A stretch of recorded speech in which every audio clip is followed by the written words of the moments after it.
Hello everyone! Ako si Lodeline Didoyo. Gusto kong i-share yung pinaka-worst na nangyari sa akin sa Kuwait. Inaanyayahan ko kayong panoorin ang Empowering OFW. Sana ma-expired kayo sa mga karanasan ko. Ma'am Lodeline, gano'n na rin po kayo katagal na OFW? 15 years po. 15 years dito lang sa Hong Kong? Opo. Sa Kuwait. Kuwait ka Opo. rin. So, ilang years ka rin po sa Kuwait? 1.5 lang po. 1.5 lang. Okay, pero originally, taga saan po kayo sa Philippines? Quezon Province po. Quezon Province. And way back many years ago, ano po yung pinaka-reason ninyo kung bakit kayo nag-decide na mag-work abroad? Para po makapagpatayo ng bahay. Mhm. At saka po para sa future ng mga anak ko. May anak po pala kayo. So, Opo. ilan po yung anak ninyo? Dalawa po. Dalawa. That time, ilang taon pa lang sila nung umalis ka? Nung umalis po ako, yung panganay ko po, mag 5 years old. Mhm. Tapos po yung bunso ko, mag 2 taon lang So, po. maliliit pa sila that time. So, Opo. ngayon, mga malalaki na, no? Opo. And, nag-start ka sa Kuwait. I believe, Kuwait yung pinakamahirap na tagpo ng pag-abroad mo, di ba? Opo. Alam ko naman, maraming mga nag-work sa Middle East na hindi talaga madali, di ba? Kasi, unlike dito sa Hong Kong, di ba, parang gumagana yung batas at napoprotektahan kayo. Bakit yung Kuwait yung parang pinaka-worst experience mo while working abroad? Kasi nung first time ko pong nag-Kuwait, doon po ako pinagtangkaan po ako ng amo kong rape. Mhm. 2 times po.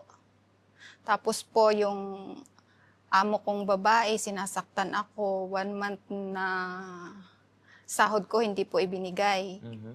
Pagkatapos po nun, tumakas po ako. Mhm. Nakulong po ako ng 24 hours. Kapag, pag hindi kayo pwedeng tumakas. Hindi po. Mhm. Kasi nung paglabas ko po ng exit sa kusina, mismong pulis na po pala yung dumampot sa akin, pero nakasibilyan po siya. How was your experience doon sa loob ng kulungan within 24 hours? Ano yung mga naglalaro sa isip mo? Umiiyak po ako. Nung kasi po, Christmas po sa atin, nung sa Pinas Pero that time, hindi mo yan binalita sa kanila, di ba? Alam po ng Alam nila. magulang ko. Opo. Alam nila. Opo. And, kamusta yun? Kasi Pasko, di ba? Imaginin mo yun.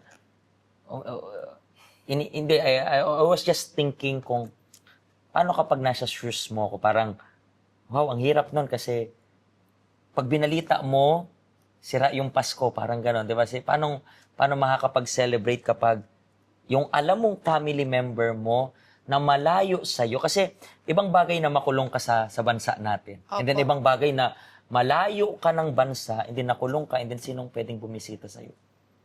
Wala po. Talagang 24 hours? Opo. Mhm. Bakit ka kinulong? Kasi bawal yun? Ganun?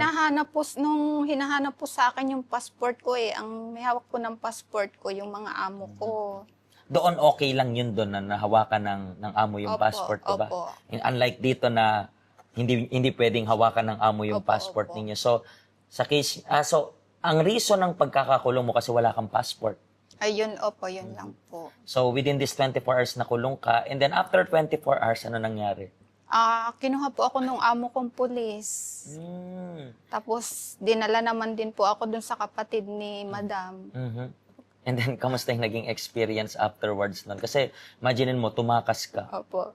Kamusta yung naging experience nun? Afterwards, mahirap. Mahirap po. Parang nagka-trauma po ako nun. And then, bakit 1.5 year, di ba? Opo.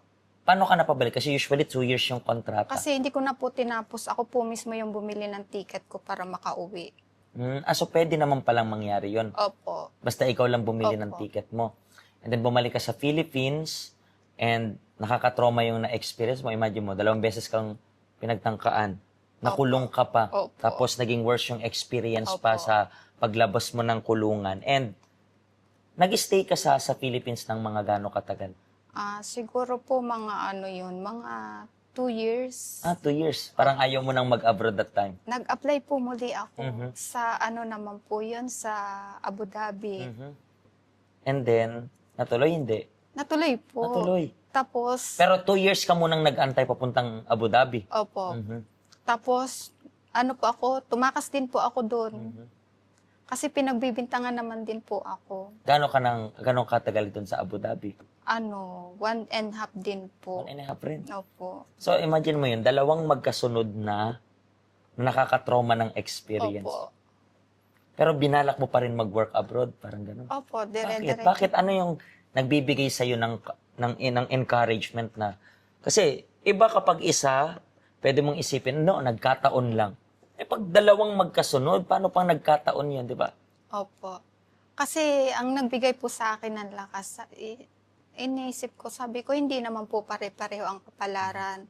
Basta manalig ka lang sa Panginoon. Sa akin po, inisip ko na pagsubok lang po yung kung gaano ako katatag, kung gaano ako magtiwala sa Panginoon. Basta lagi ko pong ako, pag nag-a-apply po ako, lagi kong iniisip na hindi ako pababayaan ng Panginoon. Lagi niya ako inililigtas. Kasi po yung mga pagsubok na pinagdaanan ko, yun po yung parang pinaka-promise niya sa akin na hindi kita iiwan, hindi kita pababayaan. Kahit Talagang, yun yung nagbibigay ng lakas Opo. sa loob mo. And then, after nito, Hong Kong na or Nag-Cyprus pa po nag-Cyprus ako. ka pa? Opo. And then, how was there? Ano po, maano po siya kasi ang bahay po doon, malalaki, tapos may swimming pool pa po. Kasi ikaw lang yung nagtatrabaho doon? Opo. Mag-isa? Opo. Pero yan, natapos mo ngayon dyan? Hindi rin? Natapos ko naman po. 2 years yun? Ano po, bali yung pong aking kontrata nakabase po sa sa passport ko. Kaya 3 years and 7 months lang po. Pero natapos mo. Opo, So tapos po almost yung 2 years. Opo. And then after nitong Cyprus, Dito na po. dito na. Opo. And so far dito, yung Hong Kong yung pinaka-the best mong Opo, experience sa lahat ng Opo. na-abroadan mo. Ilang years ka na po dito sa Hong 8 Kong? years po. And nakailang amo ka na dito? Isa lang po. Isa lang. Opo. So kung tumagal ka, kasi very good talaga, di ba? Opo. And paano mo napuntahan yung health center? May nag-abot po sa akin ng flyers. Tapos po, nung pagkabigay po niya, inano na ako, isinama niya na ako dito. Ilang years na po kayo dito? Mag 1 year po ngayong June. 1 year. Opo. And itong 1 year na to, alam ko na hindi pa siya ganun kahabang panahon. Pero ano rin po yung natutunan ninyo dito sa health center na alam ninyo na applicable to sa mga kababayan nating Filipino? Yung pong magpatawad. At saka po yung kung paano po i-manage yung kita, yung iparte-parte po ba para makaiwas utang. Makaiwas utang. Nagkautang ka ba dito? Wala po. Wala naman, pero sa Pilas. Sa Pinas po sa mga kapatid ko. Pero this time, sabi mong magpatawad. Bakit pagpapatawad? Yung yung sa ex-husband ko po. Yung naranasan po namin na yung mga anak ko, yung physical na abuse, emotional. Tapos po, nagkaroon pa po siya ng iba. So lahat ng yon, Opo. dinala mo yon, bukod sa bigat ng pinagdaanan mo abroad, bigat sa pamilya, Opo. nagsama-sama pero natutunan mong magpatawad. Opo. And nung nagpatawad ka, kamusta yung naging puso mo? Masarap po sa pakiramdam yung wala na po talaga natitira kahit na konting galit. Sa totoo lang po, yung ex-husband ko, ichinachat ko, kasi may sakit po siya. Sabi ko, bibigyan na lang kita ng pambili ng gamot. Sabi kong ganun. Tapos, hingi ka ng tawad sa mga anuhan mo ng hindi maganda. So interestingly, yung pagpapatawad na Opo. sinabi mo is, walang bakas ng galit kasi ngayon, hindi ka obligadong gawin yun, Opo. pero you are reaching out para lang at least Kasi makatulong. naaawa po ako, pastor eh. Diba? So, yung galit ngayon napalitan ng awa. And Pero yung pong yung awang po yun, ibig sabihin, wala na pong comeback hanggang pagtulong. yun naman talaga yung, when we talk about forgiveness, hindi naman ibig sabihin is magiging okay yung lahat Opo. agad-agad, di ba? And yun po yung sinasabi namin para sa inyo. When we, alam ko po, isa sa pinaka-issues dito sa abroad is itong issue ng pamilya. Kung titingnan nyo po yung statistic, yung majority ng nagwo-work dito sa Hong Kong, ang majority sa kanila is mga single mom And hindi yan madali kasi may pressure na dito sa work, may pressure pa pagdating sa anak, may pressure ka pang dinadala sa loob mo. And minsan, yung pressure na to is yung ayaw mong magpatawad. And itong ayaw mong magpatawad, pinahihirapan mo lang po yung sarili mo. So makikita nyo po, less than 1 year sa church. Less than 1 year dito sa help center na natutunan yung power of forgiveness. Pag natutunan nyo rin po yung power of forgiveness, meron kayong relief. Katulad niya, meron rin kayong gusto rin ng Diyos na bigyan kayo ng relief. Okay? Maraming salamat po sa pag-share nyo ng stories Thank you, ninyo and hopefully, ma-reach out natin yung mga tao na up until now, meron pa rin pinagdadaan ng matindi sa loob nila. Okay? Maraming salamat rin po sa inyo sa pagsubaybay. Kung natulungan po kayo at na-inspire kayo ng story, share the link para sa lahat. Pagpalain po kayo ng Diyos.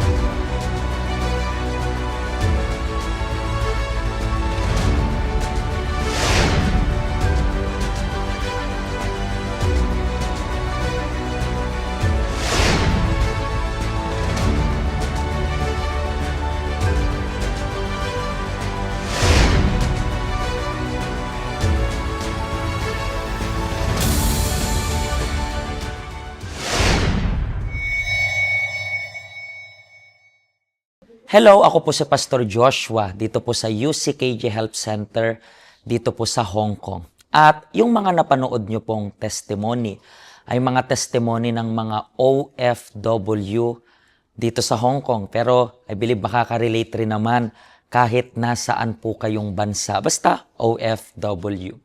Ang Help Center po natin ay walang pinipiling religion. Base na rin po sa name, Help Center. Kung kailangan nyo po ng karagdagang information, nandito lang po sa baba lahat ng information na kailangan ninyo. Kontakin nyo lang po kami at magiging masaya po kami na matulungan ka, ma-assist ka, nasaan man po kayong bansa. Pagpalain po kayo ng Diyos.